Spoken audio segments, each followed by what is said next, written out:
Hello, everyone, and thank you for joining our week 5, or I guess session 5. The title is Fostering Confidence.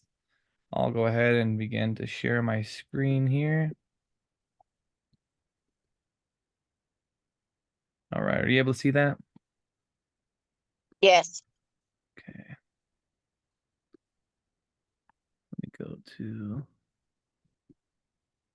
there, slideshow. Okay. Yeah. Perfect. So yeah, like I said, it's session 5, Fostering Confidence. And some of the key points I hope to touch on today are going to be understanding why it's important for children to have confidence, understanding how children develop confidence, and knowing how they can help their children develop greater confidence. So we'll go ahead and get started. I'm going to go ahead and switch over to the book, or our manual, the part where it says treat children with love and respect, and I'll go ahead and start reading that for us. This here.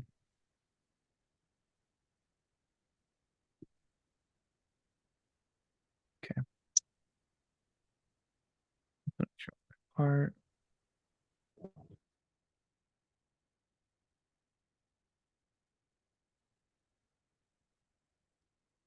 Love and respect.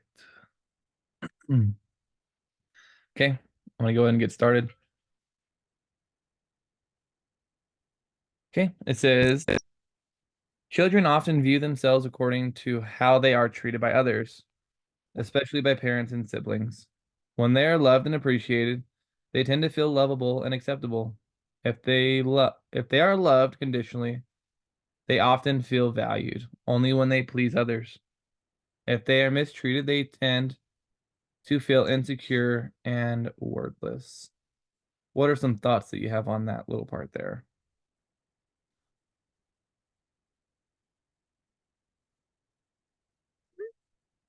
Any thoughts on that? No. Okay, perfect. Going on, parents sometimes underestimate the impact of their actions upon their children. Some otherwise loving parents make thoughtless remarks that deeply undermine their children's feelings of confidence and sense of self-worth.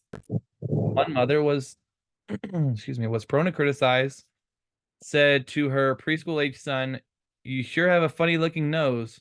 Nearly half a century later, the son disclosed with siblings at a family gathering that he had felt self-conscious about his nose all his life because of that remark.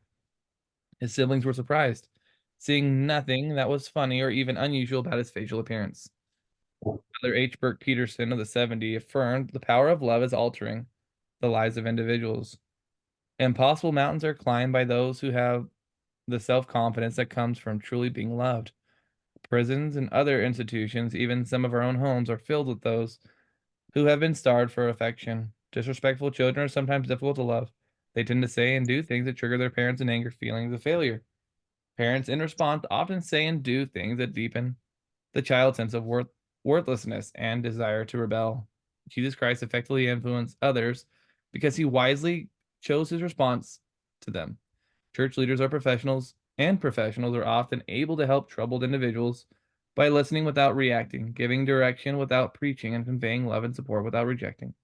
Parents, too, can convey love and respect even when children disobey.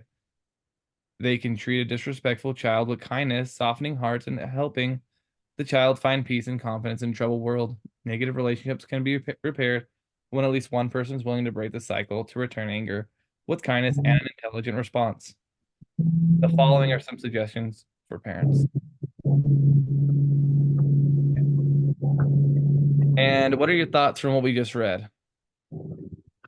I think the mother was mean, how she's teasing the little boy about his nose, and there's really nothing wrong with him. Yeah, no, I really like that. That also came to mind as well. And I like the bottom part under it when it talked about the siblings and what they thought about it as well. It's just sad that one smart remark, one comment that maybe the mom was joking or whatever the deal was there and why she said that, that one thing changed his life forever and viewed himself in a negative light. And how sad that would have been if something else would have happened to the boy because of that comment that was made. So I think it's important to remember that our actions that we take to have consequences for others as well. Perfect. And the next slide, I'll go ahead and stay on this page. I was just going to say to read this part here, so I'll just go ahead and start reading it. It's titled Find Ways to Convey Love and Respect. Parents should find ways to convey love and respect for their children. Even when the children are disrespectful and disobedient, parents can do this without condoning inappropriate behavior. In fact, when they love their children, parents care enough to intervene when parents are disobedient. Other sessions focus on ways parents can love and discipline their children by listening and talking to them, nurturing them, helping them solve problems, sharing expectations, giving them choices, and imposing natural and logical consequences. All these things should be done out of love, not anger. Love is the governing principle that should motivate and guide all parental interaction with children. Parents can convey love and respect to a disobedient child in many ways. They can look for times when the child behaves inappropriately and compliment them. Compliment him or her. I really appreciate it when you pitch in and help with others. I'm proud of you for helping your little sister. Parents should take care and not go overboard and say too much, or they will sound insecure and diminish the effectiveness of the compliment. They can express affection. Spence, I want you to know that I love you and I'm glad you're part of the family. They can give physical affection, sometimes a touch on the shoulder or arm accompanied by words of affection, such as "it's good to see you," can be helpful. Parents should not be offended or react negatively if the child seems irritated by his show of affection. The touch and expression may mean more to a child than he or she is willing to acknowledge.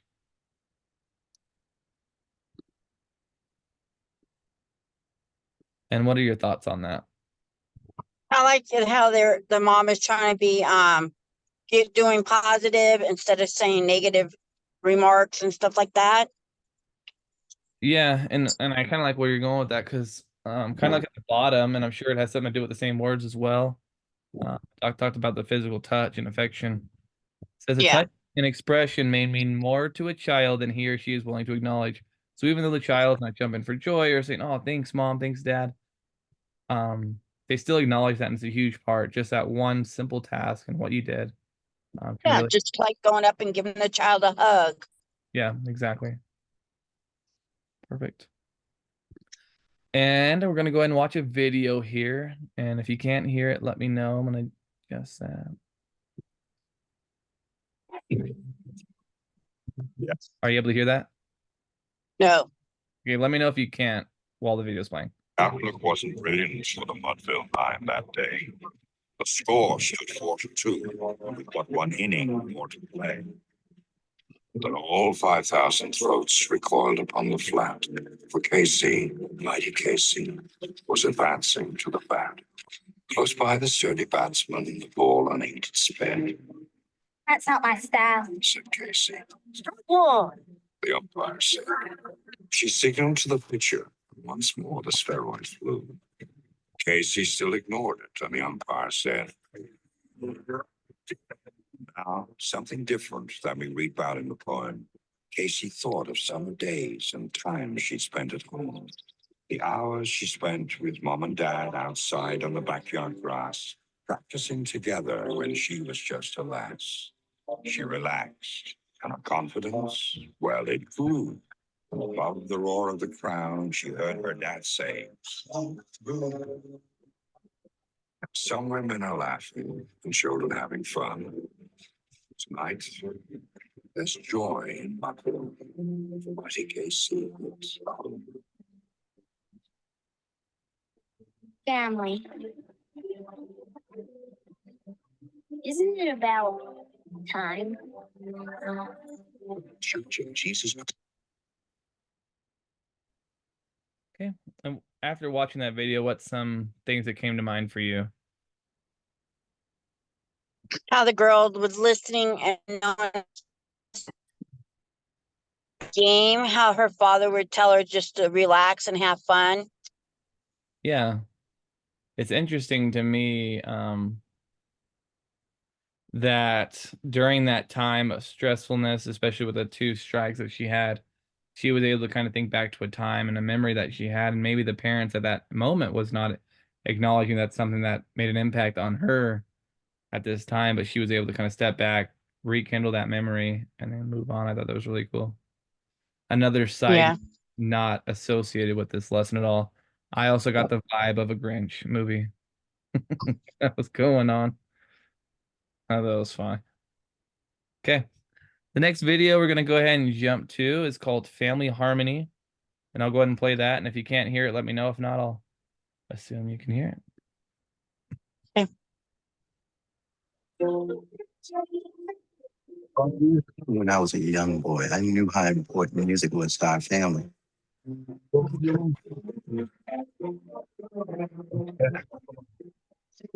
Stop.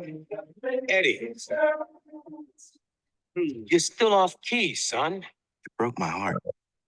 Why was I different? Let's do it again. My father smiled. Our family is like our music, he told me. There's a part for everybody.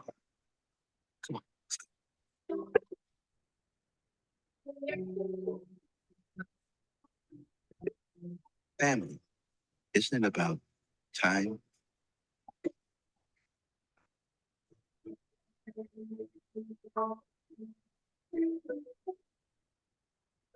In the Church of Jesus Christ of Latter-day Saints. What are some thoughts that you had after watching that video?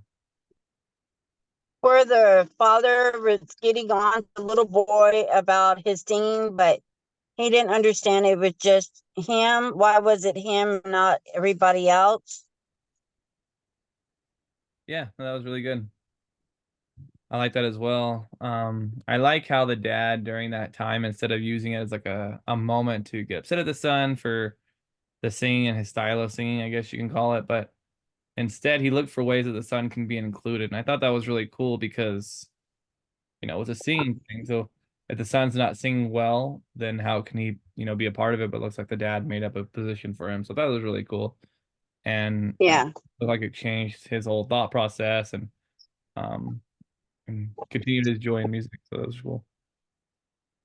Okay, here's another Yeah. video here. Again, if you can't hear it, let me know. If not, assume you can hear that.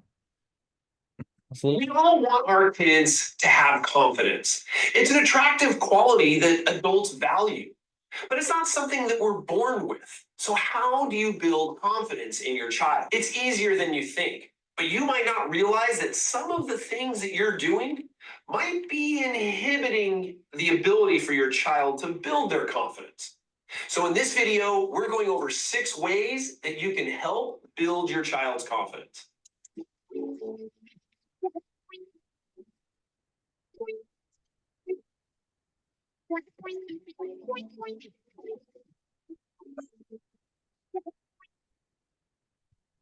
Hey guys, I'm Jason Kreidman and welcome to another episode of Dad University. We cover a different dad advice topic every Thursday. So be sure to follow us on social media and subscribe to our YouTube channel. Don't forget to click on that notification bell so you don't miss any of our videos. Confidence is like a muscle, you know? Maybe some people are born with a little bit more of it than others, but if you train it, you can build it big. Let's go over some ways that you as a parent can help build your child's confidence. Number 1, stop doing everything for them.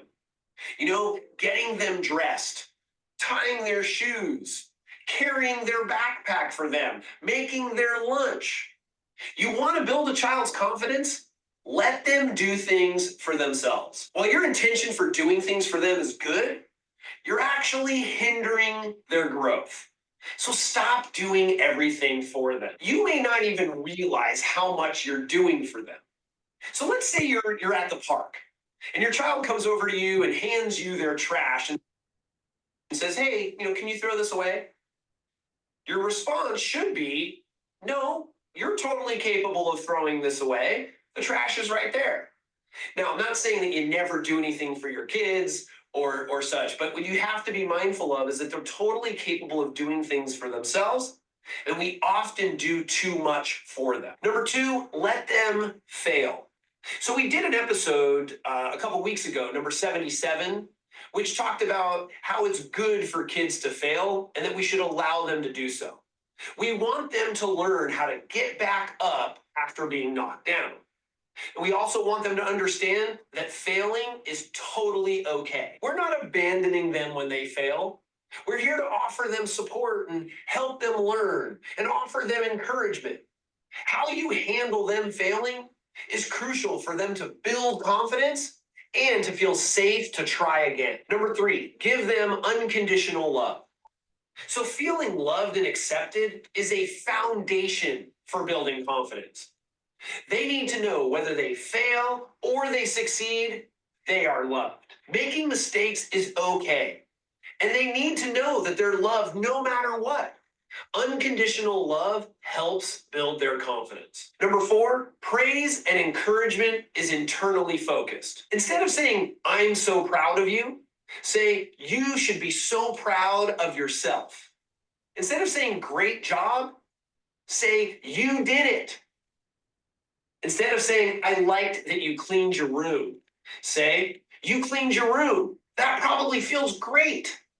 We want them to feel good internally instead of relying on outside sources for praise. What happens if you're not there or they're not getting the praise from the outside? We want them to feel good from within to help build their confidence. Number 5, give them age-appropriate tasks.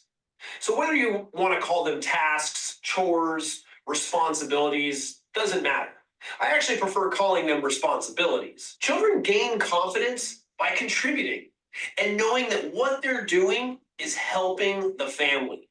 So whether it's the cleaning, taking out the trash, or doing dishes, they might complain, but it's actually helping build their confidence. Number 6, let them make decisions. So even when kids are really young, giving them 2 options and you're okay with either option is a good way to start building their confidence. When you give them choices, they feel more in control, and that helps build their confidence. So you might say, hey, do you want to go upstairs fast like a cheetah or slow like a turtle? Or maybe, hey, for lunch, would you like turkey or ham? You're still giving them a choice, and you're okay with either option. These small choices get bigger as they get older, and they become more confident in making decisions. Confidence is something we all want and desire for ourselves and for our children. If you use these techniques, you can help build your child's confidence. Are you struggling with confidence or having difficulty building confidence in your child? Leave your feedback in the comments section below. Be sure to give this video a thumbs up, subscribe to the YouTube channel, and click on that notification bell because you don't want to miss any of our videos. And follow us on all the social channels. We thank you for watching, and we'll see you next week.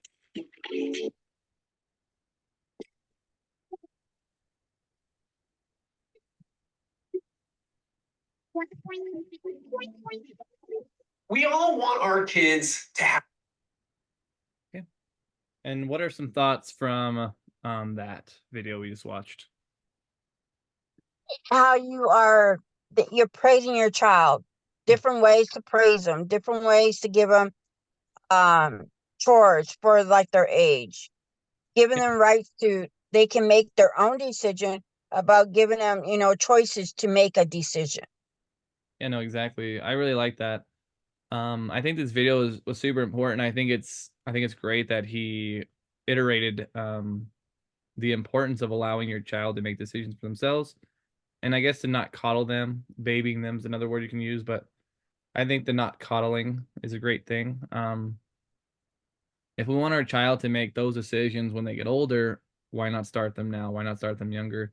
And I really liked how he changed the questions. Instead of saying, wow, your room looks clean, like, wow, or I don't remember what he said. It's like, your room looks great, looks clean. Doesn't that feel great? And Yeah. I think it gives them self-confidence because they were able to accomplish that. Yep. That's something that they were able to do on their own. And yeah, I think it was really cool. It's a really good video. Next part here is some pictures of some kids and their happiness. These are all from the church website. The first one here looks like the dad showing the son how to throw a curveball. This one here is a child on a horse. Them looks like they're painting, a father and daughter, a child skateboarding, a child throwing a football, and then 2 boys, one on a bicycle, the other one looks like they're at a playground. Just some fun pictures, I thought. Now we'll go ahead and read this article here. It's called Empowering versus Enabling.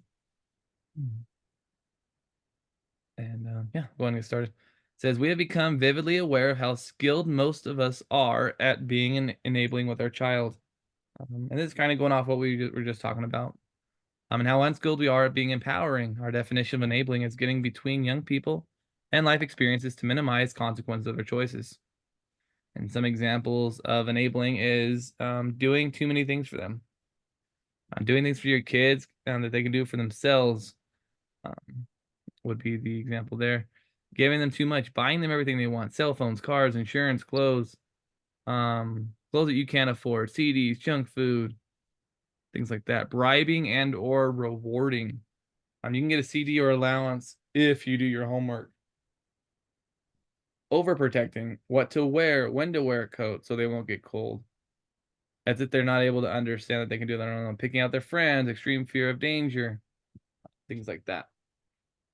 Hovering, doing their laundry, waking them up in the morning, making their lunches, driving them places when they could walk or ride their bike. Excusing them from helping the family because they have homework. Lying for them, excuses to the teacher, writing notes when they slept in. Punishing, controlling, grounding, taking away privileges, creating your agenda for them. What and how lectures, telling them what happened and what caused it to happen. How they feel and how they should feel about it. How, what, and why can't you lectures? How many times have I told you to get your homework done early? Why can't you be more like your brother? Why can't you be more responsible? What will become of you? Blaming and shaming. How could you ever do such a thing? How could you always forget and never get your homework done? I can't believe you would be so lazy. Living in denial. My child can never do such a thing. Being oblivious to the culture means regarding sex and drugs. Believing things are dangerous without educating yourselves. And the last one is rescuing, fixing, buying new things to replace what a child lost. Hiring lawyers, staying up late to help with or doing the last minute homework. And yeah, those are some examples of enabling. I'm sorry. Those are some let's see here. Enabling things there. I'm sure that this is just titled wrong. This should say empowering, I believe. Showing faith. I have faith in you. Respect privacy. I respect your privacy and want you to know that I'm available if you want to discuss this with me. Express your limits. Share what you think, how you feel, and what you want without lecturing them. Listening them without fixing, discounting, or judging them. I would like to hear what that means for you. Control your own behavior. I'm willing to take you to the library when you come to an agreement in advance for the convenient time. Decide what you'll do with dignity and respect. I'm available to help with homework between those 2 times, 7 and 8 o'clock on Tuesdays and Thursdays. Follow through with kindness and firmness. I can see you're stressed about waiting till last minute. I'm sure you'll figure it out. I'll be available those times. And those are the homework I'm assuming it's going off of. Agreement, not rules. Could we sit down and see what will work and see if we can work on a plan regarding homework that we can both live with? Love and encourage. I love you just the way you are and respect that you choose what is right for you. Ask for help. I need help. Can you explain to me why it's important for you to do your homework? And share your feelings. Share the truth about using the I feel because blank and I wish blank. Joint problem solving. What is your picture of what is going on regarding your homework? Would you be willing to hear my concerns? Could we brainstorm together? Respectful communication. I'm feeling too upset to talk about this right now. Information versus orders. I notice you spend a lot of time watching television and talking on the phone during the time you have set aside for homework. And the last one is encourage learning from mistakes. I can see you feel bad about getting that poor grade. I have faith in you to learn from this and to figure it out. And for you, how does this affect kids these days? Just enabling them versus empowering them. I think it don't make them they can't step out and be their own person. We're enabling them. The mom and dad wants to do everything for the child instead of letting the child get out there and learn on its own. Yeah. Knowing when to do their homework, knowing that they should have a better grade if they just study a little bit more. Yeah, no, definitely, exactly. And that was my thought as well. Yeah, enabling the child, I mean, they don't grow from it is the first problem. And the second problem, they kind of feel like they can get away with anything, and where there's time and a place for a reward, right? If you do this, then we can do this. If they're a certain age where they need to be doing their homework or cleaning their room, well, they shouldn't get a reward for doing something so simple. And it's a bad Uh-uh. analogy, but thinking of the way as a parent, well, I wash my car today. What do I get? A clean car. That's Yeah. not. And I think that's just important for the child to understand at a young age that life does in a sense revolve around them, but they need to work for things. Yep. And what are some things that you feel that you have done to enable just kids? Doing something for them. Not letting them, clean the room, go clean it for them so they can get out there and go do stuff. Yeah. No, definitely that's a good point. Yeah. For myself, something that I've done for my son is when he's lost a toy. I don't remember, but I'm sure I have several examples of this. When he's lost a toy or broken a toy, I just repurchase another toy because he wants that toy. Instead of having him learn from the mistake of breaking it or whatnot, we kind of enable him in that regard of it's just showing it's okay. Yeah. That's not correct, of course. And there is a mid-course survey on this class. This lesson went pretty quick with just the two of us. Hopefully we can get more next week, but there will be a mid-course survey. I'll send it out to you and we can talk about it next week. That's how I'm Okay. doing. Guide during this adventure we're on here. And my closing thought, it's from President Ezra Taft Benson. He's one of the prophets, or was one of the prophets. It says, "My message and testimony is this: only Jesus Christ is uniquely qualified to provide that hope, that confidence, and that strength to overcome the world and rise above our human failings. To do that, we must place our faith in him and live by his laws and teachings." I just really love that. Yeah. I just love, all of it's true, one. And yeah, it's just so important to follow Jesus, um and through him we'll be able to be qualified to gain that confidence and strength and be able to overcome the world and the failing world, unfortunately, that we're in. So I just really love that. And thanks so much for joining. I appreciate it. I'll go ahead and stop sharing, and I'll go ahead and stop the recording here.